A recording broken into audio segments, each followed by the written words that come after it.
आपको, ज्यादा दूर नहीं, सिर्फ मई के महीने में कैसे आपने फैक्ट्री में आग लगाई थी, कैसे आपने हिंसा हुई थी आपके पाकिस्तान में, उससे पहले चर्चेस में किस तरह से आग लगाई गई थी, कॉलोनीज में कैसे आग लगाई गई थी। आप थोड़ा सा होमवर्क कीजिएगा। I don't want to argue with you, I don't want to argue with you.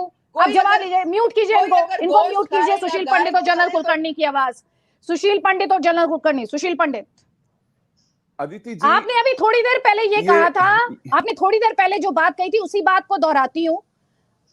जो जिसे समझ ना आए वो अलग, लेकिन जो जानबूझकर अनजान हो उसका कोई इलाज नहीं है। उस्मा जी का हाल वही है। सुशील जी और उसके बाद जनरल कुलकर्णी, जल्दी जल्दी प्लीज। अदिति जी, पाकिस्तान में बंटवारे के वक्त 21% हिंदू थे, आज 1.5% भी नहीं रह गए। पाकिस्तान की अपनी एजेंसीज कहती हैं कि हर साल 1000 बच्चियां उठाई जाती हैं जिनका जबरन इस्लाम कबूल कराया जाता है, और बूढ़े अधेड़ उम्र के लोगों से, बाल बच्चेदार शादीशुदा लोगों से उनका जबरदस्ती निकाह करा दिया जाता है। ये पाकिस्तान के अपनी ह्यूमन राइट्स एजेंसीज का आंकड़ा है, ये बाहर से कोई नहीं कह रहा है। और पाकिस्तान में क्रिश्चियंस का क्या हाल है, अहमदियों का क्या हाल है, ये जग जाहिर है। इसके बारे में तो लोग अब बात करना भी फिजूल समझते हैं। और अभी 2 साल पहले एक श्रीलंकन मैनेजर को किस तरह सैकड़ों लोगों की भीड़ ने दौड़ा दौड़ा कर मारा और उस जिंदा अधमरे आदमी पर तेल छिड़क के आग लगा दी, ये भी दुनिया नहीं भूलेगी कि पाकिस्तान क्या हाल करता है गैर मुसलमानों का। लेकिन इस पर भी तुर्रा यह है कि आप अपने गिरेबान में झांकिए। इनका तो गिरेबान भी नहीं बचा है जिसमें ये झांक सकें। क्या क्या खाएंगे और क्या ओढ़ेंगे, इस बुरी हालत में भी ये अपनी से बाज नहीं आते। तो इन्हें केवल एक ही सबक सिखाया जा सकता है, आप इन्हें जितने मर्जी आंकड़े दे दीजिए, जितना मर्जी सेंसस दिखा दीजिए, ये बाज नहीं आने वाले। ये एक ही भाषा समझते हैं और भारत में समझ नहीं पा रहा किस बात का इंतजार कर रहा है इनको उस भाषा में जवाब देने के। भारत के नेतृत्व को क्या हुआ है मैं नहीं समझ पा रहा। बिल्कुल, बहुत अहम पॉइंट है। जल्दी से उस्मा जी नॉन स्टॉप बोलने से या झूठ को 1000 बार बोलने से सच नहीं बनेगा, वो सच नहीं बनता। वो आप मुझे सिख कम्युनिटी पे बिल्कुल लेक्चर मत दीजिएगा। आपके यहाँ माइनॉरिटी से कितने प्राइम मिनिस्टर और कितने प्रेसिडेंट आए हैं ये उठा के देख लीजिए। और इंडिया में सिख प्राइम मिनिस्टर भी रहा, सिख प्रेसिडेंट भी रहा, सिख जन आर्मी चीफ भी रहा। सिखों का योगदान हर जगह है। इंडियन आर्मी सिख रेजिमेंट है। इसके लिए I don't need Pakistani lecturing India कि सिखों को कैसे ट्रीट करना है। ठीक है, आप बिल्कुल नहीं, झूठ बोल रहे हैं, झूठ बोल रही हैं। उनको एक्टिंग चीफ जस्टिस रखा गया, चीफ जस्टिस नहीं बनाया गया क्योंकि वो हिंदू थे। पाकिस्तान के उस चीफ जस्टिस को चीफ जस्टिस नहीं बनने दिया गया, एक्टिंग चीफ जस्टिस रखा गया क्योंकि अभी हमारी झूठ बोलते हैं, मुंह पर झूठ बोलते हैं, हमारा है, मुंह पर झूठ बोलती है। वो ब्रिगेडियर बनी है, ब्रिगेडियर रैंक तक पहुंची है वो, और वो जनरल रैंक तक पहुंच रहे हैं हमारे जो माइनॉरिटीज हैं। आप पता नहीं किस दुनिया में रहते हैं। मैम आपको ब्रिगेडियर, मैम सुनिए, आपको ब्रिगेडियर, प्राइम मिनिस्टर और प्रेसिडेंट तीनों एक साथ दिखाई देते हैं? आपका प्राइम मिनिस्टर मुसलमान कौन सा है, जरा मुझे बता दे। नहीं, आप ये बताइए, पहले आप बताएं इंडिया के प्रेसिडेंट के बारे में। आपने नहीं, आप बताएं। नहीं, आपको पता है इंडिया के प्रेसिडेंट के बारे में? अब सिखों से चली गई मुसलमानों पे, पहले डिसाइड कीजिए आपको सिखों पे जवाब चाहिए या मुसलमानों पे जवाब चाहिए। गोल पोस्ट मत चेंज कीजिए, मैं आपको दोनों का जवाब दूंगी। आपको दरअसल ये पता नहीं है, यही प्रॉब्लम होती है। इनको ये पता नहीं है कि भारत में मुस्लिम प्रेसिडेंट रहे हैं। इन्हें नहीं पता है, इन्हें कुछ नहीं पता है, इन्हें नहीं पता, इन्हें नहीं पता कि मुस्लिम प्रेसिडेंट रहे हैं। इनको नहीं पता, ये नहीं जानती। आपको ये पता होना चाहिए कि भारत में सुप्रीम कमांडर प्रेसिडेंट होता है। मैडम थोड़ा पढ़िए इंडिया के बारे में और उसके बाद मुझे लेक्चर देने आइएगा। सुप्रीम कमांडर प्रेसिडेंट होता है, इनको बताइए जरा। अरे भाई, सुप्रीम कमांडर फेडरेशन का प्रेसिडेंट होता है, लेकिन एग्जीक्यूटिव पावर सारी प्राइम मिनिस्टर के पास होती है। आप पढ़ाने मत बैठिए, आप पढ़ाने मत बैठिए हमें। आपके यहाँ कितने प्राइम मिनिस्टर, कितने प्रेसिडेंट, चलिए आप ये बता दीजिए आपके यहाँ कितने प्रेसिडेंट हुए, आपके यहाँ कितने प्रेसिडेंट रहे, आपके यहाँ कितने प्रेसिडेंट रहे हैं? आप ये बताइए ना, आपके पास कितने प्रेसिडेंट रहे हैं? लेकिन आप नहीं है। आप कितने हिंदू आपके आर्मी चीफ में, कितने हिंदू और सिखों को आपने आर्मी चीफ बनाया मैडम? और अभी सिखों की बात कर रही थी ना, सिखों की बात। तो जरा सा जाकर होमवर्क कीजिएगा और नेक्स्ट टाइम दलील मत दीजिएगा। सुन लीजिए, जस्टिन ट्रूडो तो वो तो आप ही के पढ़ावे पे कर रहा है ना। एक सेकंड सुनिए मैडम आपके लिए एक होमवर्क है, प्लीज जरूर कीजिएगा। नहीं सुनिए, आपके लिए अभी आप जितना सिख चिल्ला रही हैं आपको शर्म आ जाएगी। जितना आप सिख चिल्ला रहे हैं, please mute please mute please mute. Usma को म्यूट कीजिए, उस्मा को म्यूट कीजिए। उस्मा कारदार, आप मेरी बात सुनिए, सिखों की बात करिए। आज के बाद मेरी डिबेट में आप ये आर्ग्यूमेंट नहीं देंगी, क्योंकि 1971 का आपका जो इंस्ट्रूमेंट ऑफ सरेंडर है, जाकर देखिएगा उस पर इंडिया की तरफ से किसने साइन किया था। और आपके मुंह पे तमाचा मारने वाला कोई और भारतीय नहीं, भारतीय सिख था। जाकर पढ़िएगा और तब आकर सिखों के बचाव में उतरिएगा। उन्हें आपके प्रोटेक्शन की जरूरत नहीं है। थोड़ा होमवर्क इन्हें भी करने दीजिए, थोड़ा होमवर्क इनके लिए भी छोड़ना चाहिए, ताकि जाकर कम से कम वो नाम तो पढ़ेंगी तो सही कि क्या इतिहास है सिखों का। इन्हें प्रूफ तो समझ में आएगा, इन्हें फैक्ट्स तो दिखाई देंगे। वरना तो ये तो जो इनकी ISI स्क्रिप्ट लिखकर भेजती है वो टीवी शोज में आके उड़ेल देते हैं। सुशील पंडित जी, क्लोजिंग कमेंट में आपका लूंगी यहाँ पर। और वो कमेंट इस लिहाज से भी बहुत इंपॉर्टेंट है कि जो मान जाए वो पाकिस्तान नहीं है, क्योंकि 77 ईयर्स में नहीं माने। इनका तो वजूद ही एंटी इंडिया पर टिका हुआ है। इनका स्टैंड अगर एंटी इंडिया नहीं होगा, इनकी फौज का क्या वजूद होगा? कश्मीर का मुद्दा नहीं होगा तो इनकी फौज करेगी क्या? पानी भरेगी।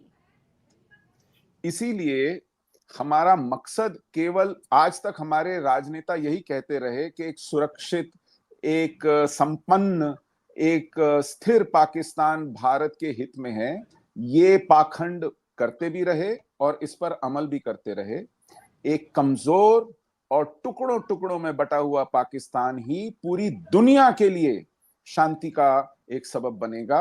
वरना वो मैडलिन ऑलब्राइट थी, जो सेक्रेटरी ऑफ स्टेट थी हिलरी क्लिंटन के टाइम में, उन्होंने कहा था Pakistan has become a migraine for the world.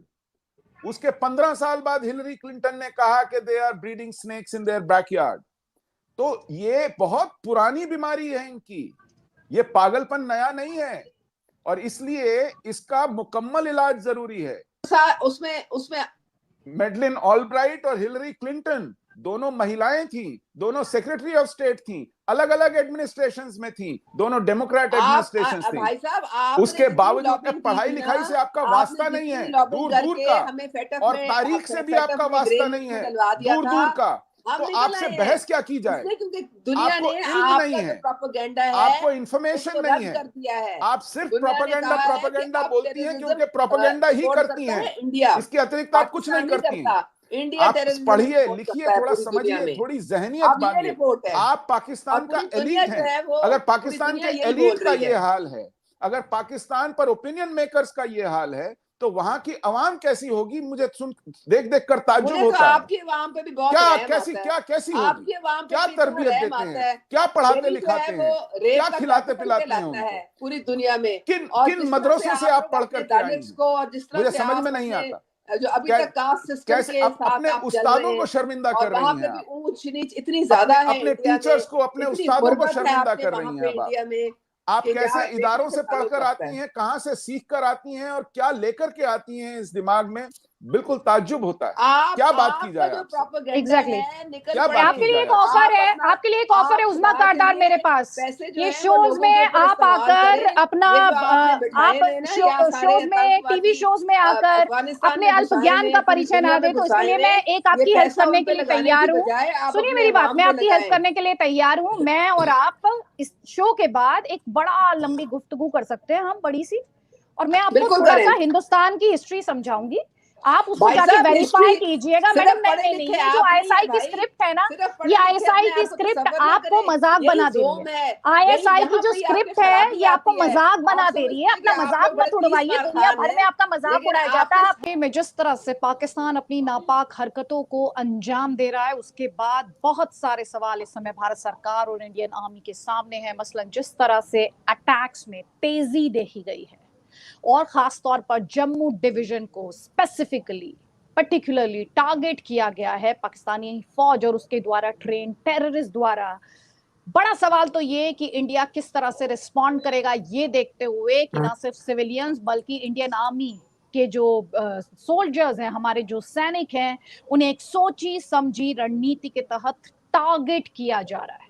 और दूसरा बहुत अहम सवाल ये है कि किस तरह से ये पाकिस्तान और चाइना का जो साठगांठ है या ये जो अनहोली अलायंस है, इसका जवाब भारतीय फौज किस तरह से दे सकती है। इन्हीं सवालों पर बात करेंगे। कई खास मेहमान हमारे साथ हैं। पाकिस्तान से हमारे साथ पॉलिटिशियन उस्मा कारदार हैं, हमारे साथ सुशील पंडित हैं, कश्मीरी पंडित हैं और एक्टिविस्ट भी हैं, और हमारे साथ लेफ्टिनेंट जनरल संजय कुलकर्णी हैं। आप तीनों का ही बहुत बहुत स्वागत है।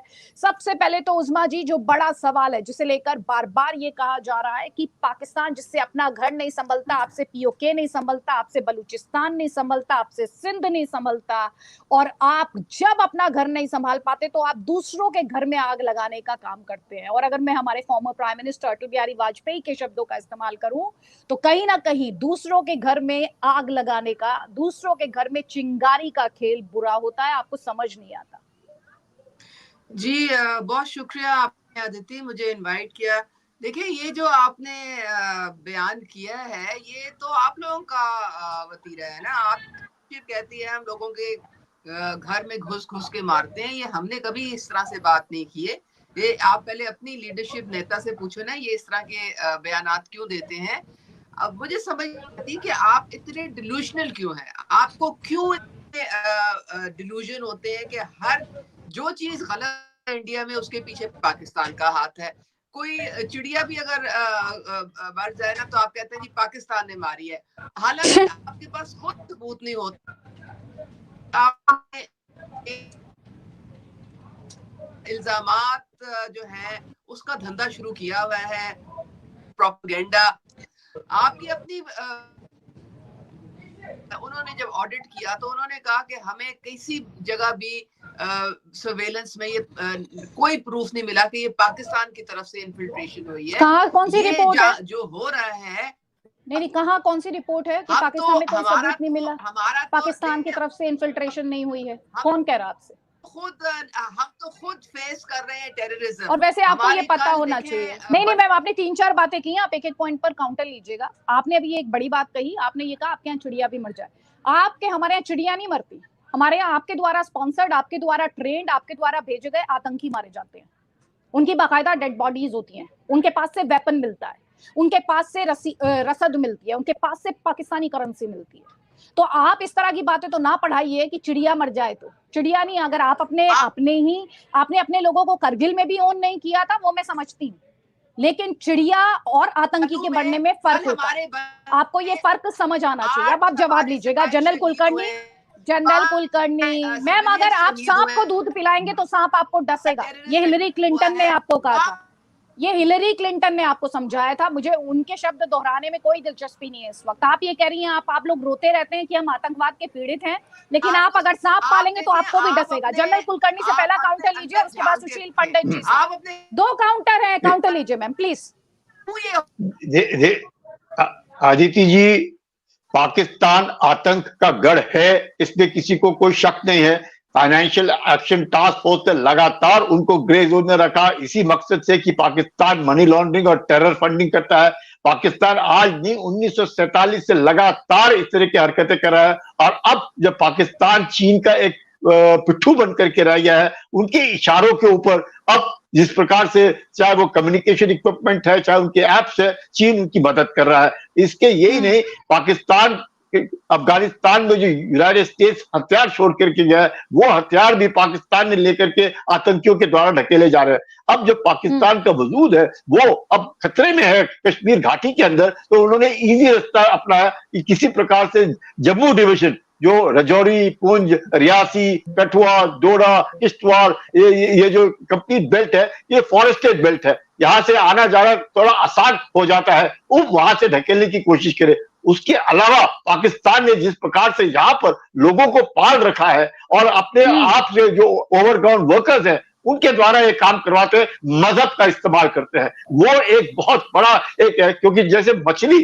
पानी के बिना रह नहीं सकती, उसी माफिक आतंकवादी जो है वो लोकल सपोर्ट के बिना रह नहीं सकता। और ये लोकल सपोर्ट पाकिस्तान कल्टीवेट कर रहा है, क्योंकि किसी प्रकार से वो चाहता है कि उसका जो वजूद है वो खत्म ना हो जाए। क्योंकि जिस प्रकार से घाटी के अंदर आप देखते हैं डेवलपमेंट हुआ है, टूरिज्म बढ़ा है, लोगों का जो उत्साह है वो बढ़ा है, वो देखा नहीं जा रहा है। और अब पाकिस्तान को लगता है कि एक तरीके से हिंदू और मुसलमान जो कि जम्मू डिवीजन दोनों आराम से अभी तक 20-25 साल से प्यार से रह रहे थे और वहां पे मिलिटेंसी खत्म हो गई थी, अब इसको कैसे वहां पे एक तरीके से दहशत फैलाई जाए। और वो जो है वो पाकिस्तान को शांति जो है वो भारतीय नहीं, क्योंकि पाकिस्तान के बीच में हमेशा हिंदुस्तान हेट इंडिया अभी नहीं, लगातार, पहले तो सिर्फ एडमिनिस्ट्रेशन में हेट इंडिया था, अब तो आवाम में भी वो हो गया है। क्योंकि जिस प्रकार से नवाज मुस्तफा के करके जो इतने सारे मदरसे जिसमें लाखों बच्चे पढ़ रहे हैं, द रेडिकलाइजेशन, द फंडामेंटलिज्म वो इतना ज्यादा हो गया है।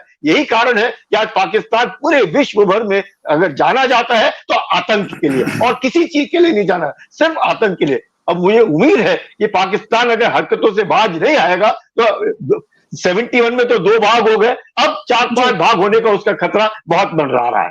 बहुत इंपॉर्टेंट बिंदु आपने एक्चुअली इस पूरे शो में जिन बिंदुओं को मैं टच करना चाह रही थी, जनरल कुलकर्णी सर, जय हिंद। आपने बहुत इंपॉर्टेंट बिंदुओं को टच किया यहाँ पे। सुशील पंडित जी, इंपॉर्टेंट है एक तो जिसका जिक्र डीजीपी स्वैन ने भी किया था, उन्होंने कहा था लोकल सपोर्ट। उन्होंने नेताओं को भी कहा था, उन्होंने कहा था एक लोकल सिस्टम है जो इन्हें प्रोटेक्ट करता है, जो इन्हें सपोर्ट पहुंचाता है। और अभी जनरल कुलकर्णी ने उसे टच किया, उन्होंने कहा कि लोकल सपोर्ट क्योंकि पाकिस्तान खोता जा रहा है इसलिए उसकी तरफ से डेस्परेशन है, लेकिन हमारे लिए इस लोकल सपोर्ट को खत्म करना कितना बड़ा चैलेंज है इस वक्त। अदिति जी, आपको, आपके हमारे सभी को पैनलिस्ट को और आपके दर्शकों को नमस्कार, और खास तौर पर जनरल संजय कुलकर्णी को जय हिंद। मैं आपके दर्शकों के लिए, पैनलिस्ट के लिए बता दूं कि ये वही जनरल कुलकर्णी है जो 1984 में हमारी पहली टुकड़ी सियाचिन पे उतरी थी। सियाचिन को सुरक्षित करने के लिए ये उसका हिस्सा है, और इनका ये बहुत जबरदस्त योगदान है देश को। और जब जब मैं इनसे मिलता हूँ मुझे बहुत गर्व की अनुभूति होती है। He is a thorough gentleman. हाँ जी, absolutely, officer and a gentleman। तो जहां तक पाकिस्तान के आतंक की बात है, इसमें दुनिया को कोई शक नहीं है और पाकिस्तानियों को कोई शक नहीं है। मोहतरमा ने अभी बताया कि आपके यहाँ चिड़िया भी मर जाती है तो पाकिस्तान को दोष देते हैं। हमने तो जिंदा अजमल कसाब को पकड़ा था और पूरा पाकिस्तान इससे मुकरता रहा महीनों बरसों तक। आज भी लोग मुकरते हैं कि वो हमारा नहीं था। आपने 10 लोग भेजे थे मुंबई तबाह करने के लिए, आज भी आप भेज रहे हैं। और ये जो M4 कार्बाइन पकड़ी जाती है ये पाकिस्तान में तो नहीं बनती, भारत में भी नहीं बनती, ये अमेरिका जखीरा छोड़ गया था अफगानिस्तान में और आपने थमा दी इन लोगों को। तो इस तरह के हथियार और कारतूस जब तक पाकिस्तान खुद न दे, सवाल ही पैदा नहीं होता कि भारत में मिल जाए। और फिर इनकी शिनाख्त होती है। मुकरने का खेल ऐसा है अदिति जी, और मरे और मुकरे का कोई इलाज नहीं। अगर पाकिस्तान के लोग सिरे से मुंह पे मुकर जाएं तो आप उनको क्या समझाएं, कितने डोजियर भेजें, कितने सबूत दें। इन्होंने अगर अंधे होने का नाटक स्वांग करना ही है तो फिर इन्हें समझाया एक ही तरीके से जा सकता है, और वो समझाना भारत को आता है। जनरल संजय कुलकर्णी बखूबी समझा पाएंगे कि पाकिस्तान को कैसे समझाया जाता है। मुझे समझ में नहीं आता कि हमारी सरकारें क्यों इस विषय में हिचकती हैं। पिछले 10 साल में केवल 2 बार हमने सीमा पार करके उन्हें सबक सिखाया है।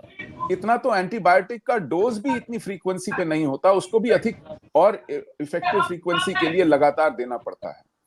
तो पाकिस्तान को जिस भाषा में समझाना है उसी भाषा में समझ आएगा, उसके अतिरिक्त कुछ नहीं समझ में आएगा। और जहां तक इंटरनल हार्बर्स की बात है, पनाह देने वालों की, शरण देने वालों की, प्रोत्साहन देने वालों की बात है, ये जो दिल जीतने की बीमारी है, इसने कश्मीर में नाके, पोस्ट, बंकर्स को कम किया है, डिप्लॉयमेंट को कम किया है, स्टैंडर्ड ऑपरेटिंग प्रोसीजर्स को ढीला किया है, cordon and search operations, cordon and destroy operations को लगभग खत्म कर दिया है। तो इसकी वजह यह है इसी की यही वजह है कि आज ये लोग खुला घूम के हथियारों को लेकर के इधर उधर जाने में थोड़ा हौसला महसूस करते हैं। भारत को अपनी सुरक्षा के लिए, भीतरी सुरक्षा के लिए कुछ कड़े कदम उठाने पड़ेंगे, और सबसे बड़ा कड़ा कदम ये तो डिफेंसिव पोस्चर है। डिफेंसिव पोस्चर में आप जिंदगी भर लगे रहिए, आपको कैजुअलिटीज उनका खामियाजा भुगतनी पड़ेंगी कैजुअलिटीज, सिविलियन भी, फौजी भी, और ये युद्ध खत्म होने वाला नहीं है। हमें इसे आतंकवाद,